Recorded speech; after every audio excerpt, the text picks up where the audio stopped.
تہوار کا جو کہ سیکنڈ ٹیمپل کی دیے جلانے کا ہے، جو 8 دیے جلائے جاتے ہیں، تو اس میں وہ تہوار منا رہے تھے، اور اس تہوار مناتے ہوئے ایک جنونی شخص جو کہ اپنے آپ کو IS کا یعنی کہ اسلامک اسٹیٹ کا سے انفلوئنس نمائندہ گردانا جاتا ہے، اور اپنے آپ کو کہتا ہے اس کا بیٹا جو زندہ ہے، اس کے ذریعے انویسٹیگیٹرز کو شاید یہ بات پتہ پڑی ہو۔ تو بات تو یہ ہے کہ اگر ذہن سازی کسی کی ہو گئی، کسی وجہ سے ہو گئی، تو اس کو صرف اسلام سے جوڑنا، اب اگر آسٹریلیا کی ہی بات کی جائے یا امریکہ کی بات کی جائے یا UK کی بات کی جائے اور اعداد و شمار کا موازنہ کیا جائے، تو امریکہ میں تو گورے جو ہیں انہوں نے زیادہ اس قسم کی اٹیکس کیے ہیں جس سے لوگ زیادہ مارے گئے ہیں، جبکہ مسلمانوں کا جو ہے اس میں یعنی کہ اس ایسے عمل میں ان کے مقابلے لیکن اگر کسی بھی اٹیک میں کسی مسلمان کا نام آ جائے تو پھر ایک تو مسلم ممالک کے لیے سختیاں بہت بڑھ جاتی ہیں، سینکشنز لگ جاتی ہیں، اور پھر جو اگر وہ کہیں ٹریول کر کے پہنچ بھی جائیں، ویزا لگ بھی جائے، تو اس کے بعد جو جن پروسیس سے جس تکالیف سے گزرنا پڑتا ہے اس کی کوئی بات نہیں کرتا۔ جی ہاں، دیکھیں ابھی اس وقت پاکستان کی کوئی 88,000 کے قریب آسٹریلیا میں لوگ ہیں، اسی طرح باقی مسلمان ممالک کے ہیں، اسی طریقے سے کوئی 60,000 کے قریب افغانی ادھر موجود ہیں۔ ظاہر ہے ساروں پر سختی آ جائیں گی، جس طرح کہ آپ نے دیکھا کہ اسائلم سیکر جب وہاں UK میں وہاں سر فہرست پاکستان آ گیا تو سختیاں شروع ہو گئی۔ اسی طرح UK میں آپ نے دیکھا کہ جب 2 گارڈ کو وائٹ ہاؤس پہ مار دیا گیا تو اس کے بعد افغانیوں پر سختیاں آ گئی۔ تو وہ ایک قدرتی امر ہے، لیکن لوگ بھول جاتے ہیں کہ 2019 میں جب نیوزی لینڈ میں ایک اسی طرح کے آسٹریلین وائٹ نے جب لائیو اپنی کر کے اس کو دکھلا کے پوری دنیا کے 51 افراد کو 2 مسجدوں پر بار بار جا کے حملہ کر کے، تو وہ اس کو ٹھیک ہے عمر قید ہو گئی، وہ اچھی بات ہے اس کو، لیکن یہ ہے کہ اس کا ذکر نہیں کیا جاتا کہ وہ ایک ٹیررسٹ تھا۔ اور اس میں بات یہ ہے کہ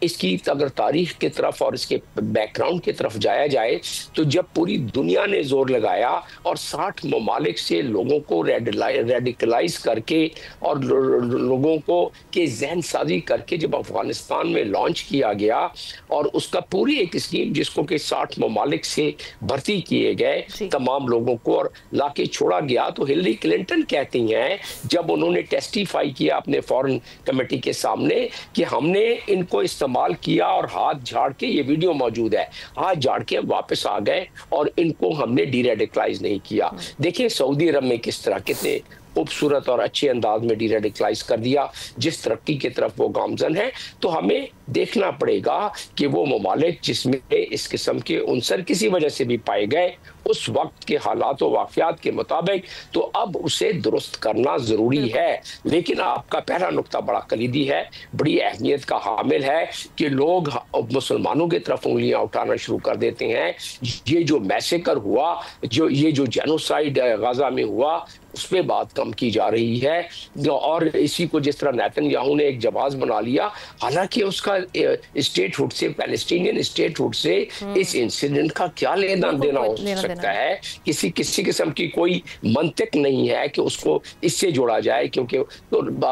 ایک چیز ان کا ایک ایجنڈا ہے اسرائیلیز کا، اس کے ساتھ بھارتیوں کا ایجنڈا مل جاتا ہے۔ یہ ایک پروپیگنڈے میں بالکل اسی پروپیگنڈے کے حوالے سے میں یہیں سے نقطہ لے کر آگے احتشام صاحب کی جانب بڑھتی ہوں، وقت چونکہ کم ہے۔ احتشام صاحب، ایک جانے تو ہم بہت اچھے سے اس حقیقت سے نہ تو ہم نظریں چراتے ہیں کیونکہ شروع سے یہی دیکھتے آئے ہیں، پوری دنیا جو ہے رنگ نسل ذات اس میں بٹی ہوئی ہے، اور جو ہماری human rights organization so called بنی ہوئی ہیں وہاں پر بھی ہمیں ریسسٹ جو بڑی کی پوزیشنز پر دکھائی دیتے ہیں۔ اسی وجہ سے یہ معاملات کبھی دب نہیں پائے اور نہ ہی ان کی روک تھام ہو سکی مکمل طور پہ۔ لیکن افسوس اس چیز پہ ہوا کہ افغانستان جو کہ ہمارا ہمسایہ ملک ہے، تعلقات اپنی جگہ، اگر اس میں کچھ بگاڑ آ چکا ہے، یا ہندوستان پولیٹکس اپنی جگہ، لیکن کسی ایک شخص کی زندگی، انسانیت سب سے اوپر ہے، کسی ایک شخص کی زندگی صرف یہ کہ وہ اس کو جوڑ دینا کہ وہ پاکستانی اور اس کی زندگی کو سٹیک پہ لگا دینا، ایک ایسا شخص جس کو آ کر کہنا پڑا ہے کہ میں وہ نوید اکرم نہیں ہوں، بے شک میرا پاکستان سے تعلق ہے لیکن میں نہیں ہوں۔ آپ نے اس کے لیے کتنی تھریٹننگ اور کتنی عجیب سی سچویشن کریٹ کر دی کہ اس کی زندگی کو خطرہ ہو گیا۔ تو آپ اس نقطے پہ بھی ذرا روشنی ڈالیے گا۔ دیکھیں ہم نا سڈنی کے واقعے کو دیکھتے ہوئے تو یہ بات بڑی واضح طور پہ کہی جا سکتی ہے کہ جس طریقے سے انٹرنیشنل پبلک اوپینین کی توہین کی جا رہی ہے، انسلٹ کیا جا رہا ہے، فیک نیوز ہے، ڈس انفارمیشن ہے، پروپیگنڈا کی انتہا ہے، اور پرٹیکولر مقاصد کے لیے ہم دیکھتے ہیں کچھ میڈیا، ہم تو دیکھ رہے ہیں کہ اس میں اسرائیل افغانی اور ہندوستانی میڈیا جو ہے نا وہ جس انداز سے انہوں نے ہاتھ ملایا ہے اور جھوٹی خبریں دے لیں۔ دیکھیں نا، اب اصل بات تو یہ ہے کہ کیا ان کے انٹیریئر منسٹر نے اپنا آسٹریلیا کے ان کے پرائم منسٹر نے یا جو کنسرنڈ لوگ ہیں کسی نے بھی پاکستان کا نام لیا، کسی نے بھی ایون یہ بھی ذکر نہیں کیا کہ مسلمان ہے، کسی نے اس کی آئیڈینٹی کے بارے میں بات نہیں کی۔ اچھا، ایک جو ہپوکریسی کا لیول ہے نا، ہم نہ دیکھنا یہ بات ماننے والی ہے کہ آپ دیکھ لیں کہ اس سال دیکھیں ختم ہو رہا ہے سال، اب دسمبر شروع ہو گیا ہے، ابھی دیکھ لیں کہ میرا خیال ہے کم از کم 12 سے 15 واقعات ہوئے ہیں مختلف جگہوں پہ، یونیورسٹیز میں، کالجز میں، اسکولوں میں، جہاں پہ جس طریقے سے لوگوں نے فائرنگ کر کے کچھ لوگوں کو مارا ہے۔ اس میں زیادہ تر لوگ گورے ہی ہیں، لیکن ان کی آئیڈینٹی کو چھپایا گیا۔ اور ایک چیز جو اب کہتے ہیں نا فوری طور پہ کہا جاتا ہے یہ دہشت گردی ہے، ان پہ دہشت گردی کا نام نہیں لیا گیا۔ جو ٹرمپ صاحب کے بڑے قریبی ساتھی رہے ہیں، کسی نے کہا سے ان کو جس طریقے سے ٹارگٹ بڑے فرسٹریٹڈ تھا کوئی بندہ جس نے یہ کیا۔ اب دیکھنے ہم نا اس سارے معاملے کو میں اس طرح دیکھنا ہوگا کہ یہ پروپیگنڈا تو کیا جا رہا ہے۔ ابھی آپ دیکھ لیں جس طرح بات کی جا رہی ہے، وہ نوید اکرم جو بیٹا ہے اس کا اپنا کیا کہتے ہیں ساجد کا اپنا وہیں پیدا ہوا ہے، 22 سال عمر ہے، ریڈیکلائز ہوا کیسے ہوا وہ تو خود وہ دیکھیں گے۔ لیکن یہ بھی خبریں آ رہی ہیں کہ جی وہ ننگرہار کا رہنے والا تھا، اور ابھی میں دیکھ رہا تھا کہ ایک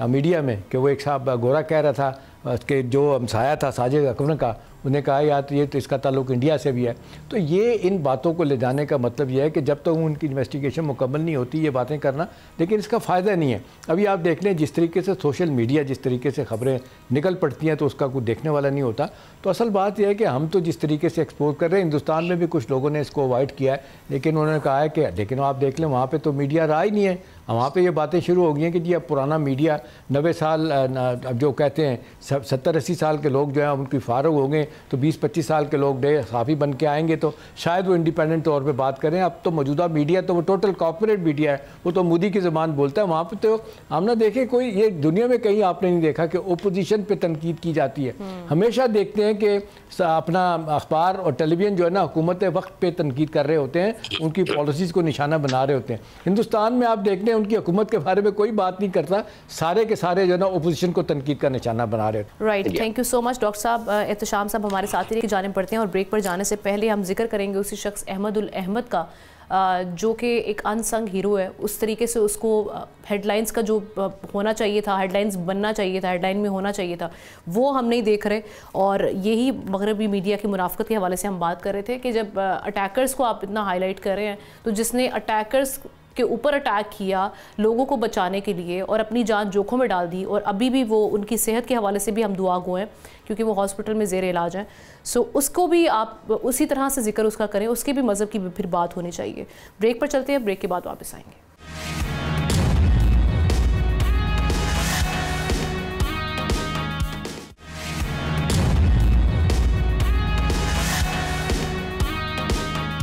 آگے بڑھتے ہوئے کچھ پولیٹیکل ایرینا کے حوالے سے خبر شامل کرتے ہیں۔ پاکستان تحریک انصاف کی مرکزی قیادت خاموش ہے، لیکن پختونخوا سے گرما گرم سیاسی بیان بازی ہو رہی ہے۔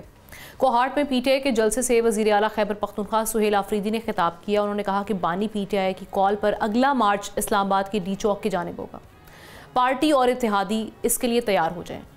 ادھر محمود مولوی اور عمران اسماعیل نے نیوز کانفرنس میں پی ٹی آئی کو مشورہ دیا کہ وہ مفاہمت کی بات کریں، مزاحمت کی نہیں۔ اگر مزاحمت کی بات کی تو پھر ندامت ہوگی۔ اب کیا پاکستان تحریک انصاف واقعی احتجاج کا راستہ لے گی، اور اگر لیتی ہے تو اس کے سیاسی اور سیکیورٹی امپلیکیشنز کیا ہو سکتے ہیں، اور کیا حکومت اس کے لیے تیار ہے، کس طریقے سے معاملات آگے بڑھیں گے؟ ہمارے ساتھ احتشام الحق صاحب موجود ہیں، ان سے خبر اور تجزیہ دونوں لیتے ہیں۔ احتشام صاحب سب سے پہلے تو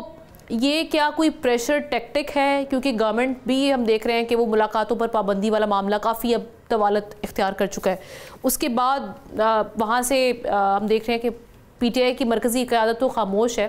لیکن کے پی والے گرم جوش ہیں۔ اب یہ کیا واقعی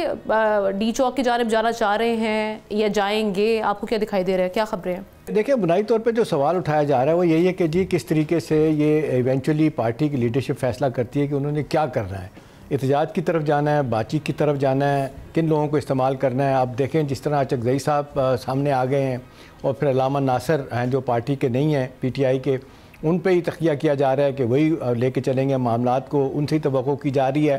کہ وہی کوئی احتجاج کا سلسلہ، تحریک کا سلسلہ شروع کریں گے. تو وہاں سے بھی ان کے پارٹ پہ جو خبریں ہیں وہ بھی یہی بتاتے ہیں انڈائریکٹلی، جو ہمیں پتہ چلتا ہے کہ جی پارٹی کی اپنی لیڈرشپ، آپ نے دیکھا کہ انہوں نے صوبائی صدور جو ہیں ان میں تبدیلی کی ہے، ان میں وہی وہاں پہ یہ بتانا چاہ رہے ہیں کہ جی کس طریقے سے ہم نے وہاں پہ تبدیلی لے کے آنی ہے. اس میں جو اب کرنے کی ضرورت ہے نا، وہ سمجھنے کی ضرورت ہے کہ 23 رکنی کمیٹی 40 رکنی کمیٹی کے بجائے جو بنائی گئی ہے اس میں ہارڈ لائنر کو ایک سائیڈ لائن کیا گیا ہے، ان کو نکالا گیا. ان میں اگر اجازت دیں آمنہ،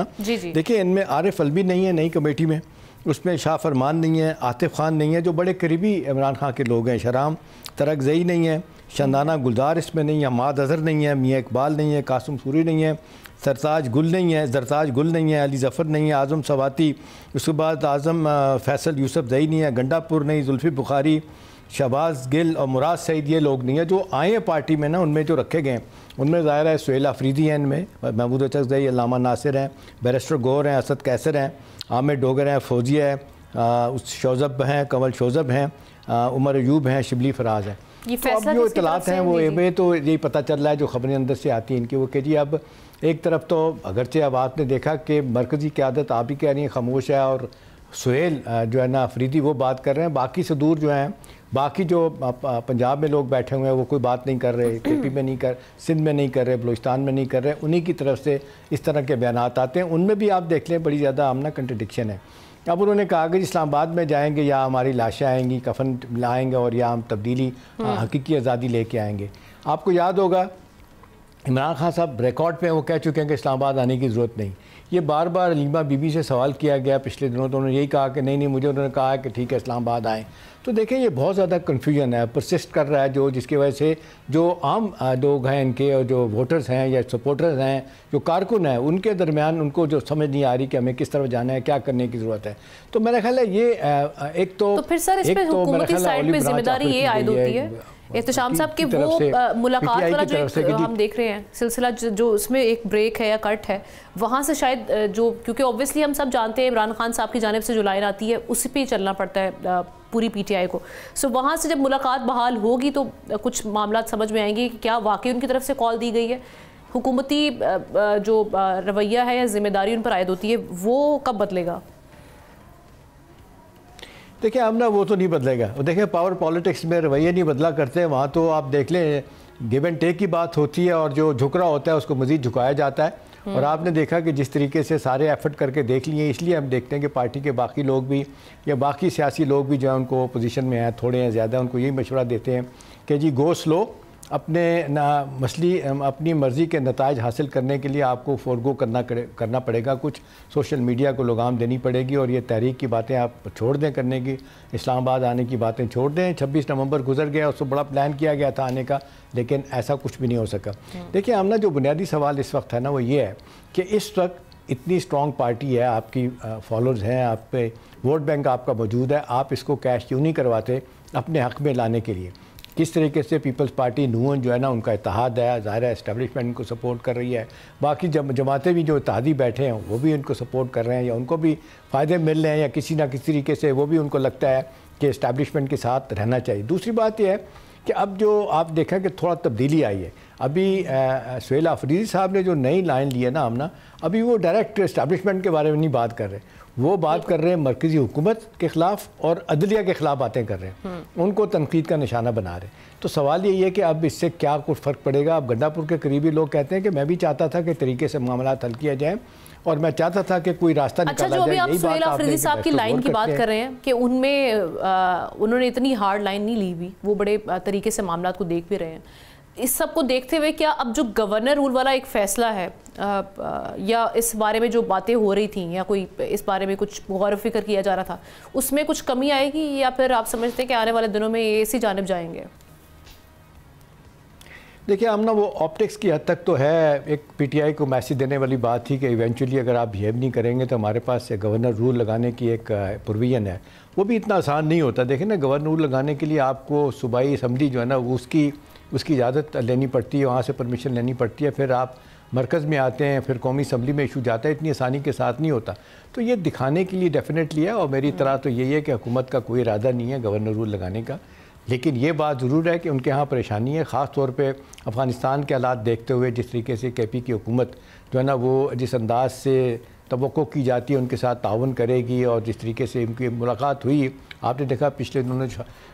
یہ شہادتیں ہوئی ہیں دہشت گردی کے حوالے سے، وہاں پہ جنازوں میں سہیل افریدی نے شرکت کیا ہے، کور کمانڈر کے ساتھ کھڑے ہوئے ہیں، اس حد تک تو تبدیلی آئی ہے۔ لیکن اور آپ نے دیکھا پہلے جرگہ بھی بلایا تھا، ساری سیاسی جماعتیں بھی گئی تھیں کہ علیحدہ فیصلے کریں گے، اب تھوڑا سا اس سے پیچھے تو ضرور ہٹے ہیں۔ اب لوگ ان کو یہی کہہ رہے ہیں کہ بھی دیکھیں اس طرح آپ کے اہداف حاصل نہیں ہوں گے، آپ کو باقی سیاسی جماعتوں کے ساتھ چلنا پڑے گا۔ اور دوسری طرف ہم نے یہ بات کی جا رہی ہے کہ جو اپنے محمود اچکزئی صاحب کا سٹائل ہے کام کرنے کا، وہ دھواں دار تقریریں ضرور کرتے ہیں، لیکن آپ نے دیکھا کہ وہ بھی ایک زمانے میں آپ دیکھا نواز شریف کا زمانے میں ان کے بھائی وہاں پہ بلوچستان کے گورنر تھے، ان کے بھائی اور شہزاد عزیز کیبنٹ پہ بھی تھے اور امپورٹنٹ جگہوں پہ ان کو لگایا گیا تھا، تو وہ بھی گیو اینڈ ٹیک کرتے ہیں۔ بیان بازی علیحدہ بات ہے، لیکن جب سیریس بات ہوتی ہے تو وہ کہتے ہیں کہ اس طرح بات نہیں بنے گی۔ میری اطلاع میں یہ ہے کہ انہوں نے بڑا واضح طور پہ پی ٹی آئی کو کہا ہے کہ آپ کی تنظیم سازی اتنی ٹھیک نہیں ہے، آپ کا پنجاب خاص طور پہ خاموش ہو کے بیٹھا ہوا ہے تو تحریک نہیں چل سکتی، ان حالات میں سختیاں ہوں گی، مشکلات ہوں گی، اور سگنل دے دیا گیا ہے۔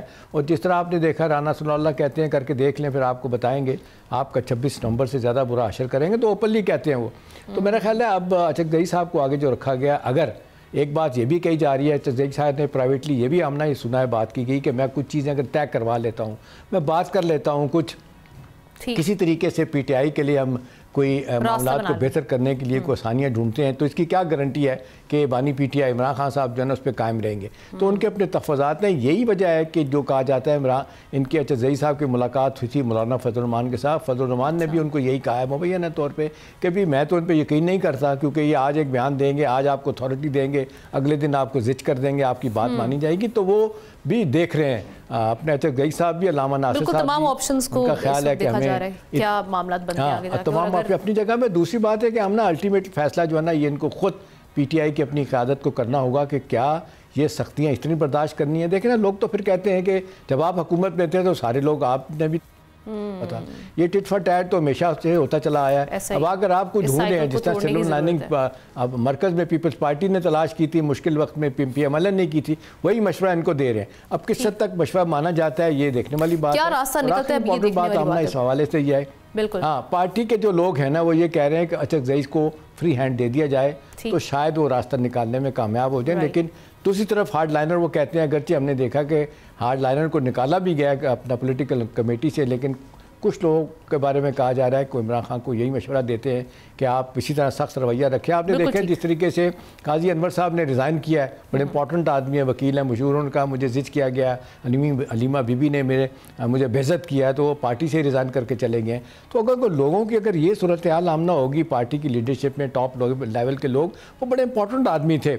قاضی انور صاحب، وہ بیچارے جس طریقے سے روتے ہوئے انہوں نے استعفیٰ دیا ہے، اگر یہی رویے رکھے جائیں گے تو میرا نہیں خیال کہ پی ٹی آئی اپنے لیے کوئی راستہ نکال سکتی ہے کہ کس طریقے سے انہوں نے رائٹ۔ تھینک یو سو مچ احتشام صاحب فار یور انسائٹفل انالیسز۔ آگے بڑھتے ہیں، کچھ بات کرتے ہیں طالبان رجیم کے حوالے سے۔ بگرام ایئر بیس پر مبینہ عسکری تیاریوں کا پروپیگنڈا بے نقاب ہوا ہے۔ امریکی اخبار واشنگٹن پوسٹ کے مطابق سیٹلائٹ شواہد سے واضح ہوا ہے کہ نہ جنگی طیارے بن رہے ہیں، نہ بختر بند گاڑیاں۔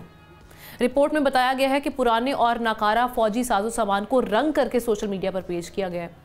دوسری جانب افغانستان کی صورتحال پر چائنا،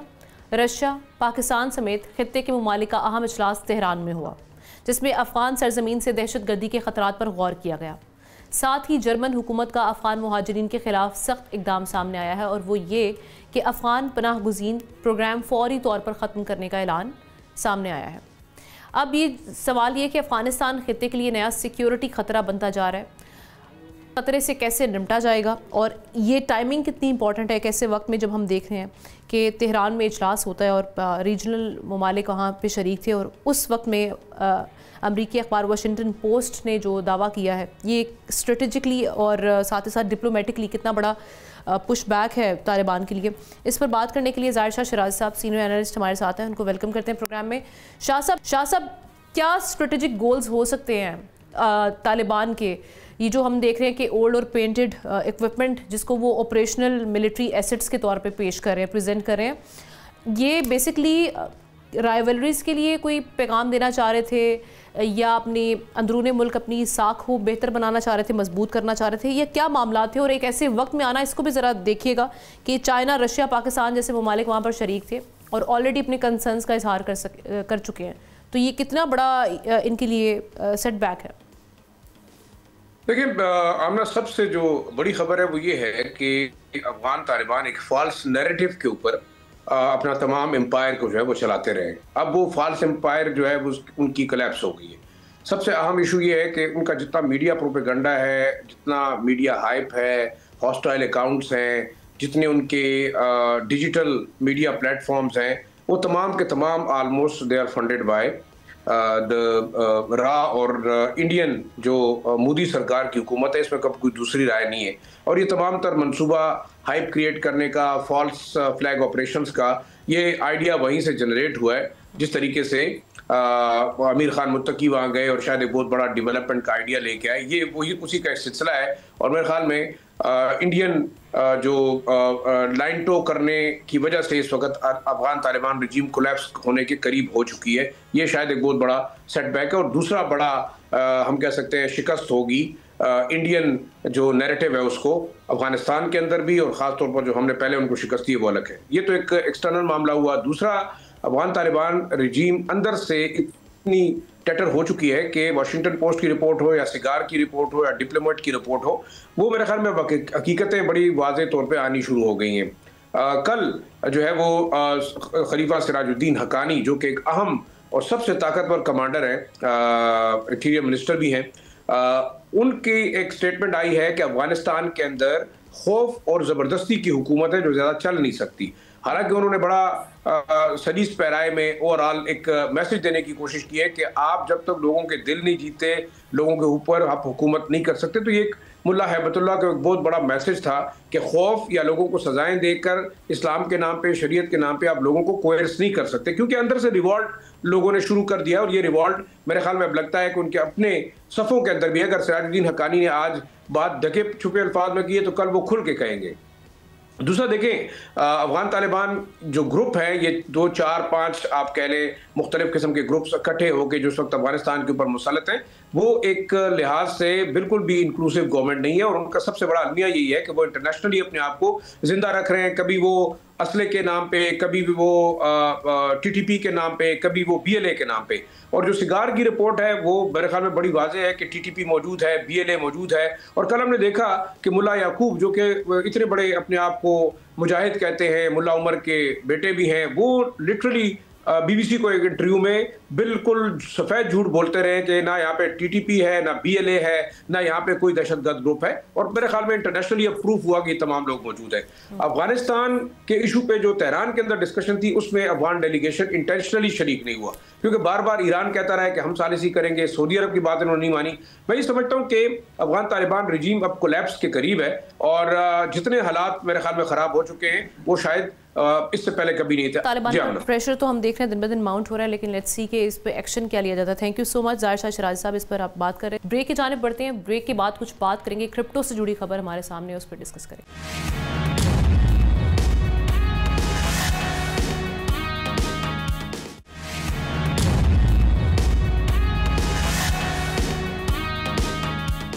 ویلکم بیک ناظرین. پاکستان میں ڈیجیٹل ایسٹس کے شعبے میں ایک اہم پیش رفت سامنے آئی ہے. Chairman Pakistan virtual assets regulatory authority Bilal bin Saqib کے مطابق بائننس اور ایچ ٹی ایکس کو این او سی ایشو کیے گئے ہیں. ان کا کہنا تھا کہ 2 کرپٹو کرنسی ایکسچینجز کے لیے این او سی کے اجراء کو حتمی منظوری کے مترادف نہ سمجھا جائے. انہوں نے بتایا کہ پاکستان دنیا کے ٹاپ 3 کرپٹو اپنانے والے ممالک میں شامل ہے, جہاں 3 سے 4 کروڑ افراد ڈیجیٹل ایسٹس استعمال کر رہے ہیں. عالمی سطح پر $100 ٹریلین کی بانڈ مارکیٹ ڈیجیٹل ریلز کی جانب بڑھ رہے ہیں, جس کے تناظر میں یہ فریم ورک متعارف کرایا گیا ہے. لیکن کیا یہ قدم پاکستان کو عالمی ڈیجیٹل معیشت میں مضبوط دلوا پائے گا؟ اس سے جڑے مختلف کویشچنز ہمارے سامنے ہیں. اس پر بات کرنے کے لیے عبدالرافع صاحب